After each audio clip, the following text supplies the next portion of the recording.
तो last class हमने क्या पढ़ा था? लास्ट क्लास हमने डाइपोल के बारे में पढ़ा है ना। डाइपोल क्या होता है और डाइपोल अगर हमारे पास एक डाइपोल मौजूद है तो उसके अलग अलग पोजीशंस पे इलेक्ट्रिक फील्ड कितना होता है वो हमने पढ़ा था। अब मान लो मैं डाइपोल को एक एक्सटर्नल इलेक्ट्रिक फील्ड में रख दूं तो क्या होगा? अब इसको यह बड़ा थोड़ा समझने वाला कॉन्सेप्ट है क्योंकि पूरा जो डाइपोल का कहानी है ना ये यहाँ पे भी चलेगा, फिर मैग्नेटिज्म पे चलेगा, कैपेसिटेंस वगैरह में चलेगा, पूरा थ्रू आउट द टॉपिक ये टॉपिक चलेगा।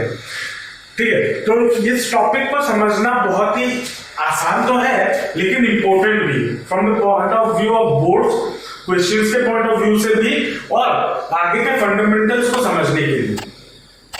चलो, तो पहला जो टॉपिक है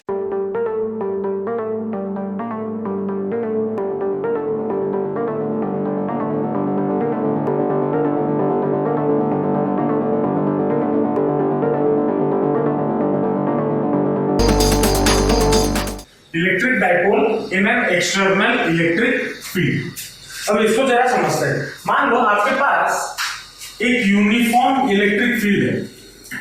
यूनिफॉर्म इलेक्ट्रिक फील्ड का मतलब क्या है कि हर जगह पे जो इलेक्ट्रिक फील्ड है वो क्या है?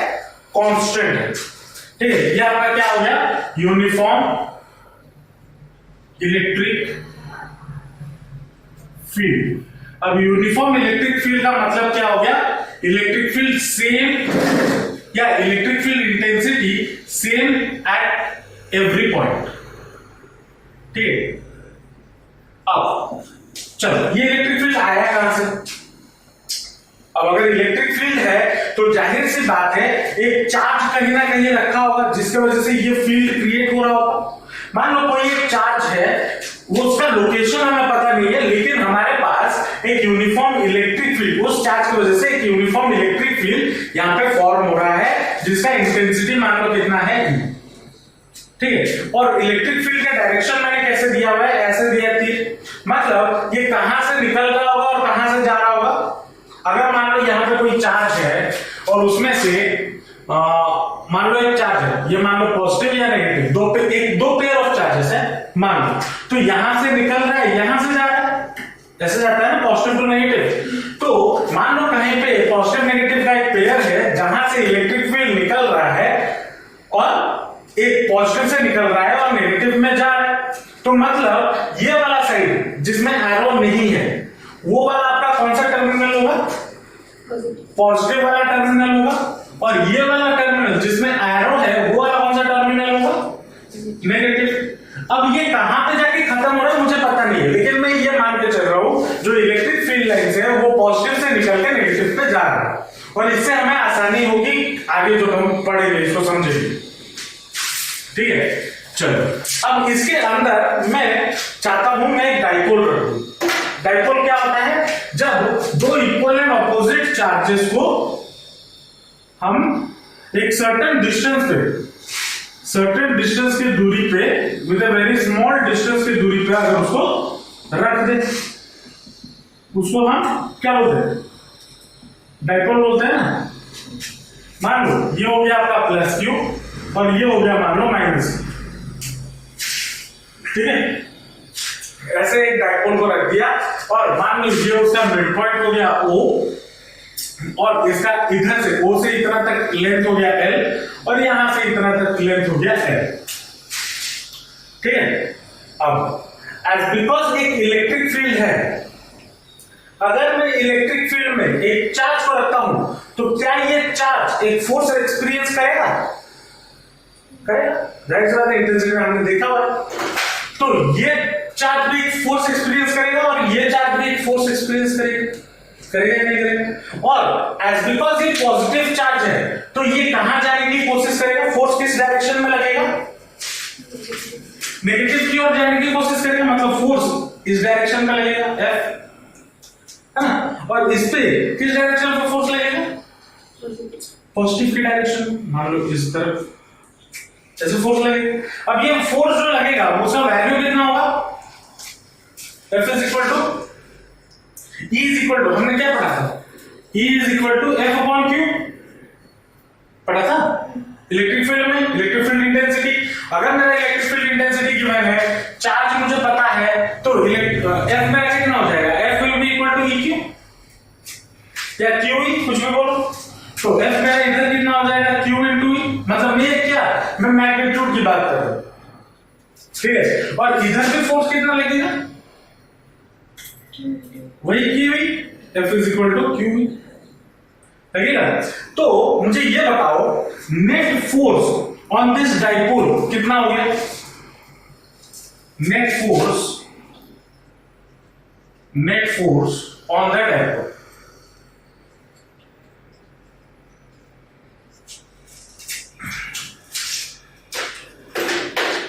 एक फोर्स इस तरफ लग रहा है, दूसरा फोर्स इस तरफ लग रहा है, ऑपोजिट डायरेक्शन में है, इक्वल क्वांटिटी में है, तो क्या हो जाएगा, नेट फोर्स सब्सट्रैक्ट हो जाएगा। फोर्स मान लो एक फोर्स इस मुझे मान लो ऐसे एक तरफ से आप खींच लो 10 न्यूटन से, एक तरफ से सुप्रिया खींचे 10 न्यूटन से, मैं तो कहीं मूव नहीं करूंगा ना, लेकिन मेरे पर टेंशन तो गिर रहा होगा क्योंकि दोनों इक्वल फोर्स लगा रहे हैं, तो दोनों फोर्स कैंसिल आउट हो जाएंगे। तो net force on the dipole कितना हो जाएगा, जीरो हो जाएगा। अब अगर नेट फोर्स जीरो हो गया, अब 11th क्लास में हमने ये पढ़ा हुआ है कि अगर किसी बॉडी पे नेट फोर्स जीरो हो जाता है तो क्या उसमें मोशन होगा, मोशन नहीं होगा। तो इसमें कौन सा टाइप ऑफ मोशन होगा, नो लीनियर मोशन नहीं होगा। लीनियर मोशन मतलब ये ऐसे आगे, मतलब डाइपोल अगर यहां पे ऐसे रखा हुआ है तो डाइपोल इधर से ऐसे आगे खिसक के नहीं जा सकता, ठीक है। डाइपोल ऐसे, इसमें लीनियर मोशन नहीं होगा, तो वो जहां पे डाइपोल है वहीं पे डाइपोल रहेगा। चलो ये तो आपने देख लिया कि उसमें लीनियर मोशन नहीं होगा, लेकिन हमने ये एक चीज पढ़ा हुआ है 11th क्लास में कि मान लो एक पॉइंट, ये पॉइंट है या ये एक लाइन है, ठीक है। अगर इस लाइन पे एक फोर्स इस डायरेक्शन पे लग रहा है और एक फोर्स इस डायरेक्शन पे लग रहा है, तो ये दोनों फोर्स अगर का क्वांटिटी सेम हो, मान लो 10 न्यूटन का फोर्स लग रहा है और यहां पे भी 10 न्यूटन का फोर्स लग रहा है, तो net force on this point कितना हो जाएगा, जीरो। लेकिन अगर अब इसको हम बोलते क्या है, इसको हम बोलते हैं force acting on A same line.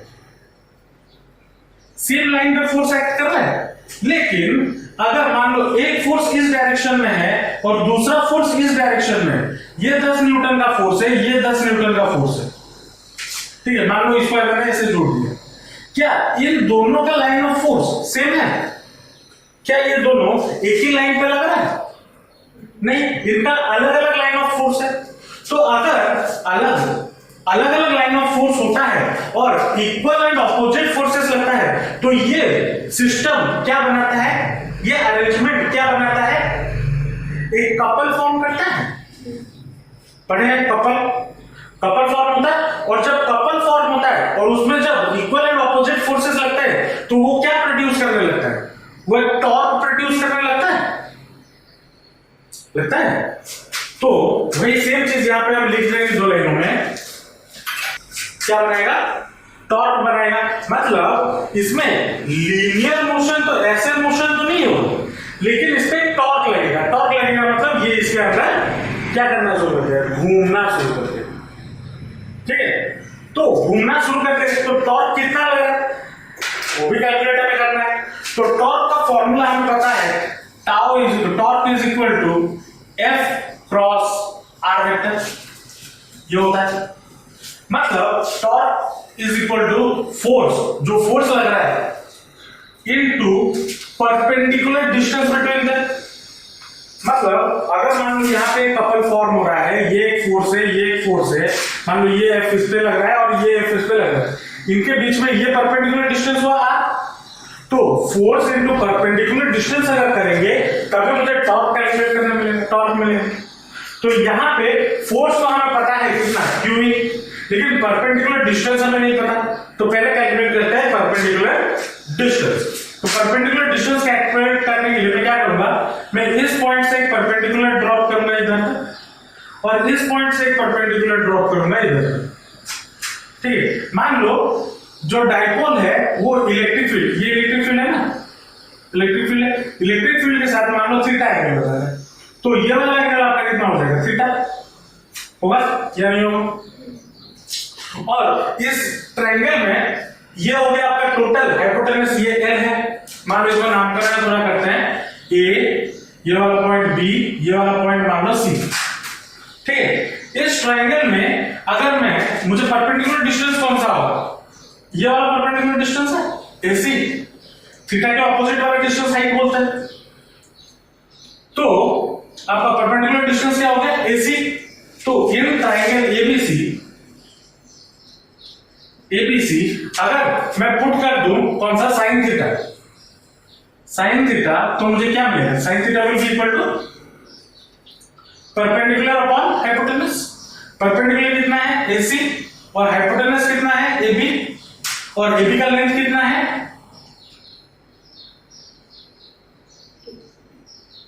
AB length कितना है, अगर यहां से यहां एल, यहां से यहां एल, तो 12, तो sin theta is equal to क्या हो जाएगा, AC अपॉन 12, ये हो जाएगा। और AC हमें परपेंडिकुलर डिस्टेंस चाहिए AC, तो AC will be equal to कितना, 2L sin थीटा, ये होगा।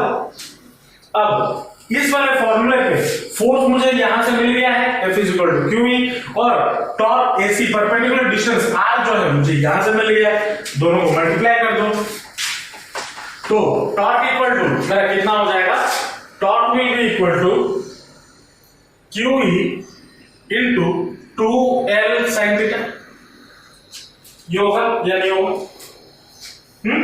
अब हमने एक फॉर्मूला पढ़ा हुआ है डाइपोल मोमेंट का, डाइपोल मोमेंट का क्या होता था, we know that P is equal to क्या होता है, 2 into Q into L, 2QL, last class कल ही बताया था, लास्ट क्लास सर। तो 2 यहां पे है, L भी है और Q भी है, तो हम यहां पे टॉर्क इक्वल टू क्या लिख सकते हैं, PE sin थीटा लिख सकते हैं या नहीं लिख सकते, लिख सकते हैं। तो हमें टॉर्क का formula in terms of theta ये मिल गया, और अगर वेक्टर फॉर्म में लिखना चाहो तो टॉर्क इज इक्वल टू क्या, P cross dipole moment cross electric field, ये आपका वेक्टर फॉर्म में आ गया। अब इधर जरा देखना, इसमें कुछ स्पेशल केसेस के बारे में बात करें, और जिसके बेसिस पे आपको एंट्रेंस में क्वेश्चन वगैरह मिलता है, या बोर्ड्स में भी 1 मार्क के क्वेश्चन डाल देते हैं, ठीक है, स्पेशल केसेस। इसको जरा समझो, मान लो इलेक्ट्रिक फील्ड डायरेक्शन ऐसा है, ठीक है, ये आपका इलेक्ट्रिक फील्ड का डायरेक्शन है। अब जो डाइपोल है, मैं डाइपोल को मान लो कुछ ऐसा रख दूं, यहां पे मान लो प्लस क्यू और यहां पे मान लो माइनस क्यू, और उनके बीच में डिस्टेंस हो गया ये, ठीक है। अब तो क्या इस पे टॉर्क लगेगा, देखते हैं। टॉर्क होने के लिए एंगल क्या होना चाहिए, टॉर्क लगने के लिए मुझे एंगल चाहिए। अब ये एंगल इलेक्ट्रिक फील्ड के साथ कितना बना, ये जो एंगल है थीटा, ये थीटा क्या हुआ करता था, angle between electric field and dipole. अब इलेक्ट्रिक फील्ड और डाइपोल के बीच में यहां पे एंगल कितना है, 0 डिग्री है या 180 डिग्री है। पता कैसे करें कि ये 0 डिग्री है या 180 डिग्री है, देखो मैंने क्या बोला, जहां पे एरो नहीं है वो वाला साइड कौन सा होता है, निकलता कहां से, पॉजिटिव से, ये पॉजिटिव साइड हो गया, ये हो गया नेगेटिव साइड, जहां तक जा रहा है।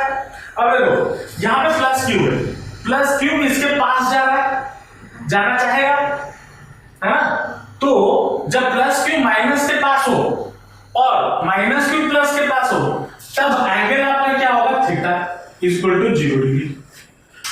अब ऐसा क्यों है, अब देखो एक चीज होता है इक्विलिब्रियम, पता है हर चीज इस दुनिया में इक्विलिब्रियम में रहने की कोशिश करता है। अब यहाँ पे ये जो डाइपोल है ये एक इक्विलिब्रियम में है। अब इक्विलिब्रियम भी 2 तरीके के होते हैं, एक होता है स्टेबल इक्विलिब्रियम, दूसरा होता है अनस्टेबल इक्विलिब्रियम। क्या है उसको जरा समझाता हूं। अब इस इक्विलिब्रियम पे है, इस डाइपोल को मान लो ये डाइपोल हो गया, ये डाइपोल को मैं इधर रखा, ठीक है, इसको अगर मैं थोड़ा सा भी हिलाऊंगा तो ये क्या करेगा, वापस अपने ओरिजिनल पोजीशन पे आ जाएगा।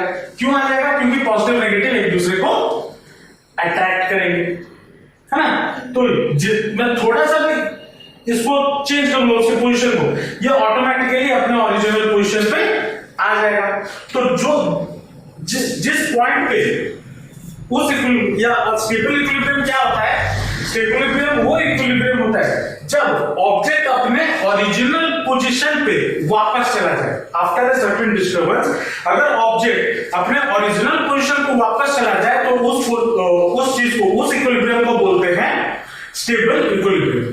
तो जो केस 1 है, ये केस 1 है, ये क्या है, जब थीटा आपका 0 डिग्री होगा तो वो आपका कौन सा इक्विलिब्रियम होगा, स्टेबल इक्विलिब्रियम। ठीक है, समझ में आया स्टेबल इक्विलिब्रियम क्या है। तो अब थीटा अगर 0 हो गया तो टॉर्क इसमें कितना लगेगा, साइन 0 क्या होता है,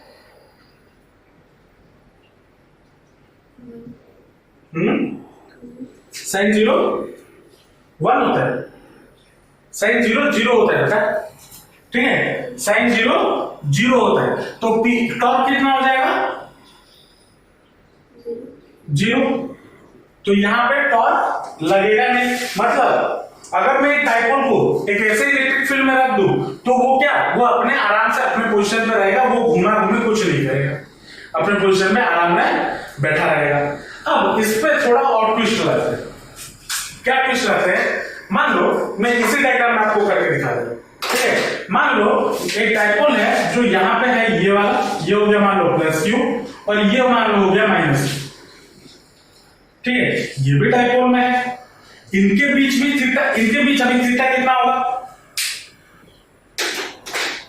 देखो पॉजिटिव किसके पास है, पॉजिटिव के पास।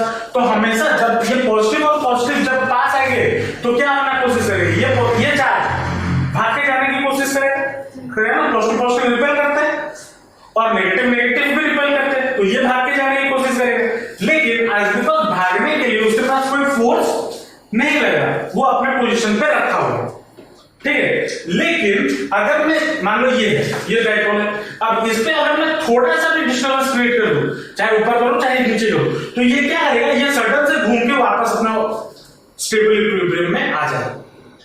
लेकिन बस इस पोजीशन में इसको थोड़ा सा फोर्स देने की ही देरी है, थोड़ा सा फोर्स दो, ये घूम के अपने ओरिजिनल पोजीशन पे तुरंत आ जाएगा।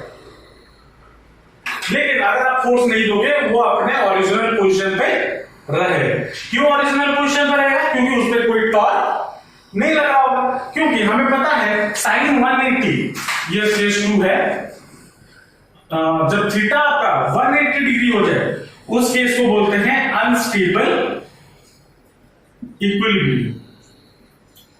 अनस्टेबल इक्विलिब्रियम का मतलब क्या हुआ कि अगर मैं इस पे थोड़ा सा भी फोर्स लगाता हूं तो ये घूम के अपने ओरिजिनल मतलब अपने स्टेबल इक्विलिब्रियम के स्टेट में पहुंच जाए। उस टाइप ऑफ सिचुएशन को हम बोलते हैं अनस्टेबल इक्विलिब्रियम। तो थीटा यहां पे कितना हो गया 180 डिग्री। तो अगर थीटा यहां पे 180 डिग्री हो जाए तो टॉर्क कितना हो जाएगा, साइन 180 का वैल्यू कितना होता है, वही 0 होता है, ठीक है। तो टॉर्क भी यहां पे 0 हो जाए। समझ में आया पक्का। अब इसमें तीसरा चीज, ये जो दोनों चीजें हमने देखी, ये तो टॉर्क का मिनिमम वैल्यू है, क्योंकि उससे कम तो हो नहीं सकता। आइदर उस पर कोई फोर्स लगेगा, मतलब वो घूमेगा या फिर नहीं घूमेगा, अपने पोजीशन में रहेगा, है ना। तो टॉर्क इस पे, ये तो टॉर्क का मिनिमम वैल्यू है। मैक्सिमम टॉर्क मैक्सिमम कब होगा, फॉर मैक्सिमम टॉर्क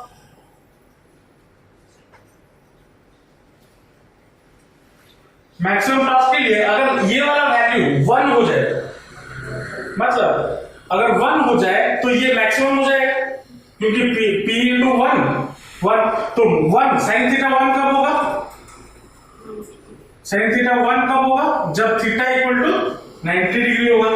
तो टॉर्क मैक्सिमम कब होगा, tau max when theta is equal to 90 degree. और मैक्सिमम जब होगा तो मैक्सिमम वैल्यू कितना होगा, p into मैक्सिमम के लिए कंडीशन आएगी। मेनली आपको समझना है ये वाला, ये समझ में आया या नहीं है? स्टेबल इक्विलिब्रियम क्या होता है और अनस्टेबल इक्विलिब्रियम क्या होता है? पक्का? पक्की बात? लिख लो इसको फिर आंसर में। तो जो नेक्स्ट चीज इसमें हमें पढ़ना है वो है potential energy of a dipole in uniform electric field. इसको इस पे जाने से पहले हमें ये समझते हैं पोटेंशियल एनर्जी होता है। जनरली हम जो पोटेंशियल एनर्जी कैलकुलेट करते हैं क्या होता है? फॉर्मूला mgh, ये तो पढ़े होंगे mgh। अब mgh का मतलब क्या होता है? Mass into acceleration into gravity into height. अब हाइट सबके लिए तो अलग अलग हो सकता है। जैसे फॉर एग्जांपल मैं यहां पे खड़ा हूं जमीन पे, ठीक है, मैं जमीन पे खड़ा हूं, मेरा पोटेंशियल एनर्जी कितना हो? हाइट मेरा क्या है? 0। मेरा नहीं, जमीन से मैं कितना ऊंचा हूं? देखो जैसे इसको एग्जांपल से समझते हैं। मान लो ये हो गया जमीन, मान लो मैं यहां पे खड़ा हूं, मेरा हाइट कितना हो गया? 0 हो गया ना ग्राउंड के बेसिस पे। लेकिन अगर मान लो मैं एक बिल्डिंग के ऊपर चला जाऊं, यहां पे मान लो इस बिल्डिंग का हाइट कितना हो गया? h। तो यहां पे मेरा पोटेंशियल एनर्जी कितना हो जाएगा? mg इंटू h, ये हो जाएगा। अब इसको मैंने कैलकुलेट कैसे किया mgh? Potential energy. अच्छा अब इसको जरा समझना, मुझे पता नहीं आपका 11th का कॉन्सेप्ट क्लियर है या नहीं है, मैं बता दे रहा हूं। एक छोटा सा चीज है जो हम पोटेंशियल एनर्जी ये यहां पे कैलकुलेट करते हैं ना mgh, ये डिफरेंस इन पोटेंशियल एनर्जी होता है, मतलब डेल्टा यू होता है। क्या होता है? पता नहीं, चलो ठीक है, डेल्टा यू होता है। अब डेल्टा यू का मतलब क्या होता है या चेंज इन यू मतलब क्या होता है? अब मान लो मैं यहां पे आप खड़े हो ऊपर, आपके लिए तो ये धरती है ना, मान लो 100 माले की बिल्डिंग के ऊपर चला जाओ, मेरे लिए तो वो धरती है, तो मेरे रिस्पेक्ट में मेरा हाइट थोड़ी बढ़ गया नहीं ना। लेकिन जो मुझे बिल्डिंग के साथ, मतलब बिल्डिंग के बाहर जो खड़ा होगा वो अगर मुझे दिख रहा होगा, मान लो मैं मेरे साथ यहाँ पे आप खड़ी हो, हम दोनों का हाइट सेम है, हम सेम ही बिल्डिंग पे खड़े, हम दोनों का पोटेंशियल एनर्जी यहां पे तो सेम होगा ना। लेकिन अगर आप मुझे यहां पे देख रहे हो, यहां से देख रहे हो, ठीक है, तो अब आपके लिए मेरा हाइट बढ़ गया, तो वो तो वैरी करता है, हाइट तो सबके लिए वैरी करेगा कि कौन कहां पे देख रहा है। तो इसीलिए जो हम पोटेंशियल एनर्जी निकालते हैं, पोटेंशियल एनर्जी को जब हम mgh बनाते हैं, हम क्या मान के चलते हैं? जो जमीन है ये हमेशा, या पोटेंशियल एनर्जी जो होता है ये क्या होता है? u final minus u initial. ठीक है, मतलब फाइनल में आपका पोटेंशियल एनर्जी, यहां पे पोटेंशियल एनर्जी कितना होगा? मान लो आप यहां पे 0 हाइट था, 0 मीटर की दूरी, जब हम जमीन पे खड़े थे हाइट 0 था, जब आप ऊपर चले गए हाइट h हो गया, तो फाइनल आपका कितना हो गया? mgh। नीचे कितना था? 0, तो फाइनल माइनस इनिशियल। अब अगर मान लो मैं जमीन से ना जाके एक यहां पे, मान लो ये बिल्डिंग है, सेम ही बिल्डिंग है, यहां पे मैं अचानक से उड़ के तो इधर नहीं पहुंचा ना, सुपरमैन तो नहीं हूं, लिफ्ट से जाऊंगा या फिर सीढ़ी से जाऊंगा। मान लो मैं यहां पे पहुंचा, ये मान लो हो गया h/2। तो मैं अगर पोटेंशियल डिफरेंस कैलकुलेट करना चाहूं इस पॉइंट से लेके इस पॉइंट तक, तो कैसे कैलकुलेट करूंगा? तो यहां पे पोटेंशियल एनर्जी, सॉरी यहां पे पोटेंशियल एनर्जी माइनस यहां पे पोटेंशियल एनर्जी, तब जाकर मुझे डिफरेंस इन पोटेंशियल एनर्जी मिलेगा। तो हम जो पोटेंशियल एनर्जी के बारे में, mgh के बारे में जो हम बात करते हुए आ रहे हैं, वो जनरली क्या है? Difference in potential energy. ठीक है, वो हम डेल्टा यू के बारे में बात करते हैं, यू के बारे में बात नहीं करते, क्योंकि जब कहीं पे भी हम हाइट मेजर करने जाए, अलग अलग इंसान का अलग अलग पर्सपेक्टिव होगा, वो कहां से 0 काउंट कर रहा है वो तो पता नहीं, तो इसीलिए सबके लिए समान कर दिया गया। जब भी आप जमीन पे खड़े हो, आपके लिए पोटेंशियल, आपका हाइट 0 हो गया। अब मान मैं यहां पर जमीन पे खड़ा हूं, मेरे लिए मेरा पोटेंशियल एनर्जी 0 हो गया। जब मैं 2 बिल्डिंग के ऊपर चला जाऊंगा, मेरे रिस्पेक्ट में मेरा हाइट बढ़ गया, तो वहां पे मैं चेंज कर सकता हूं। समझ रहे हो? तो जो चेंज इन पोटेंशियल एनर्जी या पोटेंशियल एनर्जी जो होता है वो बेसिकली क्या होता है? Final minus initial. पहले कितना, सॉरी बाद में कितना हुआ माइनस पहले कितना था। Potential energy. तो डेल्टा यू, और इसी को हम और भी क्या बोलते हैं, minus negative of work done, minus of W D. और ये माइनस ऑफ डब्ल्यू डी किसके लिए होता है, यह होता है फॉर कंजर्वेटिव फोर्सेस। अब पूछो सर ये कंजर्वेटिव फोर्स क्या है, चलो बता देते हैं। कंजर्वेटिव फोर्सेस, ये भी 11 में था। कंजर्वेटिव फोर्सेस वो फोर्सेस होते हैं जिसके वजह से, मान लो जैसे फॉर एग्जांपल एक छोटा सा एग्जांपल लेते हैं, मान लो मैं यहां से आपके घर तक जाने के लिए 4 रास्ते होंगे, अलग अलग रास्ते, लेकिन चारों रास्ते में जब मैं ट्रैवल करूंगा क्या मेरा सेम अमाउंट ऑफ पेट्रोल खत्म होगा? नहीं, एक होगा जो लंबा वाला रास्ता उसमें ज्यादा पेट्रोल जाएगा, और जो कम वाला रास्ता होगा उसमें कम पेट्रोल चलेगा। लेकिन क्या ऐसा हो आपके घर पे, मान लो यहां से यहां तक पहुंचने के लिए ए पॉइंट से बी पॉइंट तक, मान लो ये एक रास्ता है, ये एक रास्ता है, ये एक दूसरा रास्ता है, 3 रास्ते बन गए। मैं अगर बोलूं कि मैं यहां से यहां तक आने में, चाहे मैं कोई भी रास्ते में आऊं, इधर से आऊं, इधर से आऊं, इधर से आऊं, मुझे सेम अमाउंट ऑफ पेट्रोल मेरा चलेगा। तो ये भरोसा नहीं होता ना, लेकिन होता है। और उस टाइप ऑफ फोर्सेस को हम कंजर्वेटिव फोर्सेस बोलते हैं। कंजर्वेटिव फोर्सेस क्या होते हैं, जो forces that does not depend on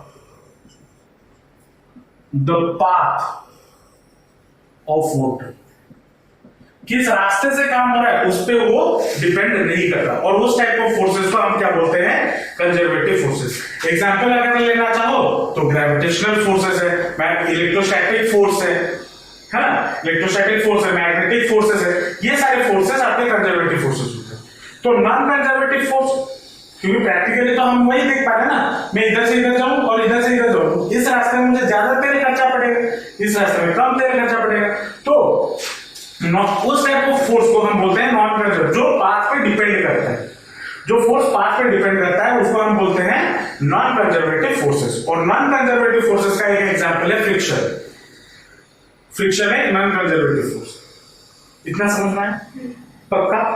चलो अब आते हैं हमारे कहानी पे, potential energy of a dipole in an uniform electric field. मान लो यहां पे आपका ये आपने इलेक्ट्रिक फील्ड रखा, एक यूनिफॉर्म इलेक्ट्रिक फील्ड है, ठीक है, जिसका वैल्यू कितना है, मान लो E, ठीक है। इसके अंदर आपने एक डाइपोल रखा, मान लो एक पॉइंट यहां पे और एक दूसरा पॉइंट यहां।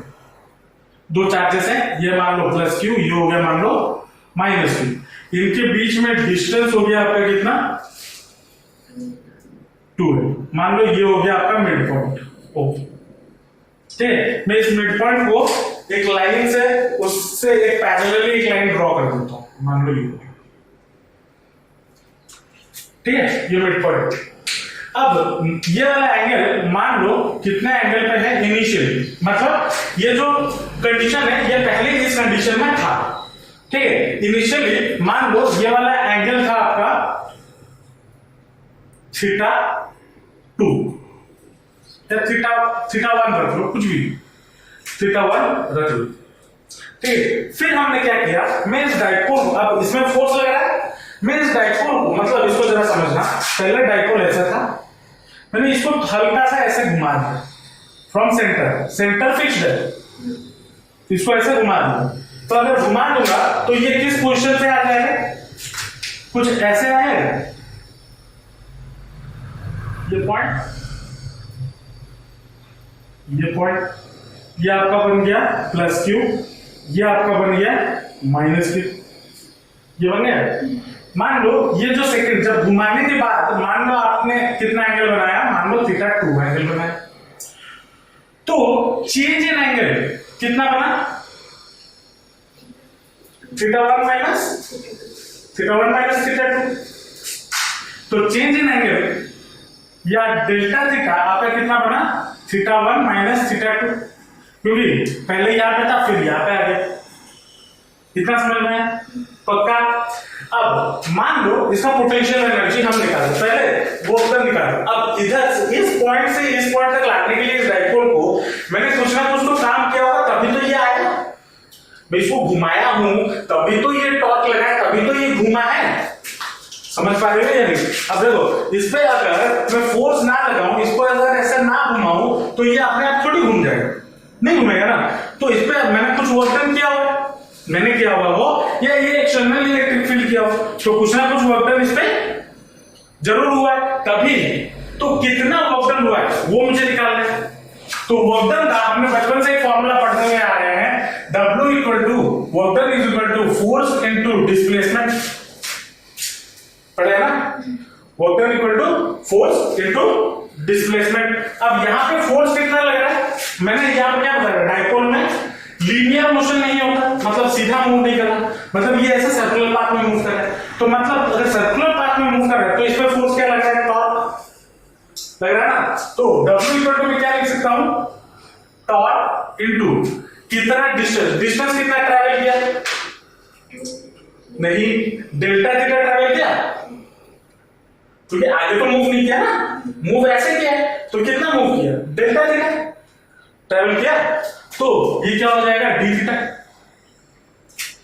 या डेल्टा थीटा, जो भी लिखे d theta delta theta same चीज है।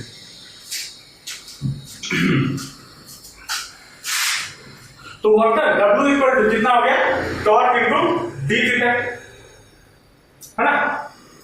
तो वर्क डन निकालने के लिए मैं क्या करूंगा, W इज इक्वल टू इसको इंटीग्रेट कर दूंगा, टॉर्क इनटू डी थीटा, और कहां से कहां इंटीग्रेट करूंगा, था कहां पहले थीटा 1, आया कहां पे थीटा 2, तो थीटा 1 से लेके थीटा 2 लिमिट तक इंटीग्रेट कर दूंगा तो मुझे वर्क डन मिल जाएगा, मिल जाएगा या नहीं मिल जाएगा, मिलेगा पक्का।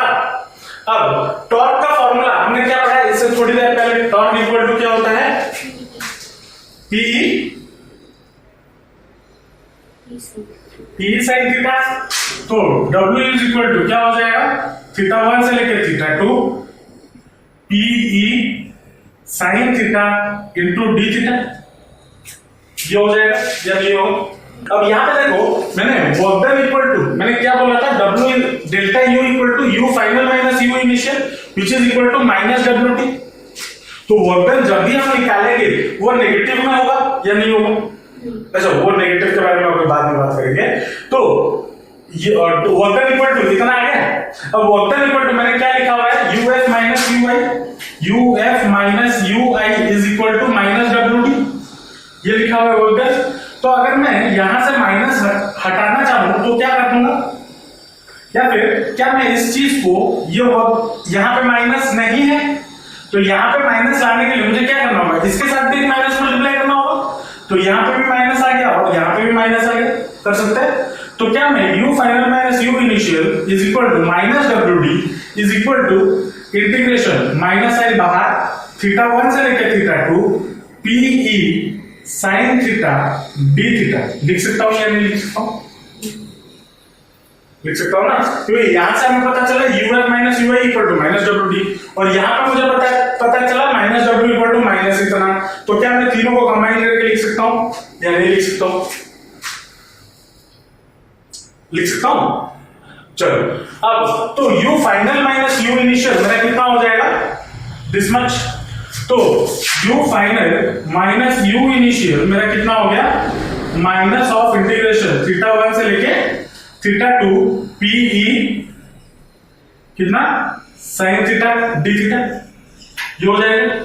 अब P और E यहां पे हमारे पास कांस्टेंट है क्योंकि इलेक्ट्रिक फील्ड हमारा एक यूनिफॉर्म है, कांस्टेंट है, डाइपोल मूवमेंट भी कांस्टेंट है, वो भी क्या उसमें कोई चेंजेस नहीं हो रहा। तो P और E कांस्टेंट है, बाहर आ जाएंगे, इतना तक समझे। अब P और E कांस्टेंट है तो बाहर आ जाएंगे, तो क्या हो जाएगा, UF minus UI is equal to minus PE और इंटीग्रेशन थीटा 1 से लेके theta 2 sin theta d theta, ये बन जाएगा। अब UF minus UI is equal to क्या हो जाएगा, माइनस PE और sin थीटा का इंटीग्रेशन क्या होता है, बोला था माइनस कॉस थीटा, क्या होता है माइनस कॉस थीटा, और लिमिट कहां से कहां होगा थीटा 1 से लेके थीटा 2 क्या होगा। अब इधर अगर मैं वैल्यूज पुट करूं मतलब लिमिट को सॉल्व करूं तो दैट विल बी कितना minus PE whole into minus cos theta 2 minus of minus cos theta 1 ये होगा। ये माइनस माइनस हट के क्या बन जाएंगे प्लस बन जाएंगे, minus into minus upper limit minus lower limit जब पुट करते हैं तो that will be equal to कितना, यहां से अगर मैं टोटल से माइनस कॉमन ले लूं तो मुझे क्या मिल जाएगा, अगर मैं टोटल से माइनस कॉमन ले लूं तो यहां पे आ जाएगा क्या माइनस, यहां पे ये हो जाएगा प्लस, माइनस बाहर आ जाएगा तो ये माइनस और एक माइनस बाहर आया, माइनस माइनस क्या हो जाएगा प्लस, तो हट जाएगा। कैसे हटा समझ में आया, तो ये क्या बचा PE cos theta 2 minus cos theta 1, ये आपका क्या हो गया चेंज इन पोटेंशियल एनर्जी। समझ में आया या नहीं है, तो चेंज इन पोटेंशियल एनर्जी अगर UF minus UI change in होता है ना, चेंज इन पोटेंशियल, तो चेंज इन पोटेंशियल एनर्जी क्या हो गया PE cos theta 2 minus cos theta 1। ये आपका कौन सा फॉर्मूला है, ये आपका जनरल फॉर्मूला है, ठीक है। लेकिन जैसे हम हाइट के लिए निकाल रहे थे, हम क्या बोलते हैं जमीन के ऊपर हाइट जब जीरो, जब जमीन पर खड़े हो तब हमारा पोटेंशियल एनर्जी जीरो होगा, मतलब हमने उसको एक रेफरेंस पॉइंट मान लिया कैलकुलेट करने के लिए। तो यहां पे भी कैलकुलेट करने के लिए हमें एक रेफरेंस पॉइंट मानना पड़ा। क्या रेफरेंस पॉइंट मानना पड़ा, for our convenience we took theta 2 equal to 90 degree. Theta 2 क्या है, जो इनिशियल क्वेश्चन उसको 90 डिग्री लिया है, तो जब 90 डिग्री लिया गया तो यहां पे पुट कर दो, cos 90 क्या होता है 0, तो cos 90 अगर 0 हो गया तो डेल्टा यू आपका कितना हो जाएगा माइनस बाहर minus PE cos theta 1 minus PE cos theta 1, ये आपका फॉर्मूला हो गया पोटेंशियल एनर्जी का। तो potential energy of a dipole कितना हो जाता है माइनस पीई कॉस थीटा 1, और वेयर आपका रेफरेंस पॉइंट क्या है थीटा 2 जो कि कितना है 90 डिग्री। समझ में आया, पक्का इसमें कोई डाउट है, ये बहुत इंपॉर्टेंट है, इसके बेसिस पे क्वेश्चन बनते हैं। नेक्स्ट क्लास हम इसके ऊपर क्वेश्चंस न्यूमेरिकल्स करेंगे, जो डाइपोल स्टार्टिंग से जो पढ़ रहे हैं ना वो डाइपोल इसको मिला के हम इसका क्वेश्चंस न्यूमेरिकल करेंगे, ठीक है। अगर समझ में ना आया तो पूछ लो, मैं और एक बार समझा दूंगा। समझ में आया पक्का, चलो आज के लिए इतना ही रखते हैं, मिलते हैं नेक्स्ट क्लास।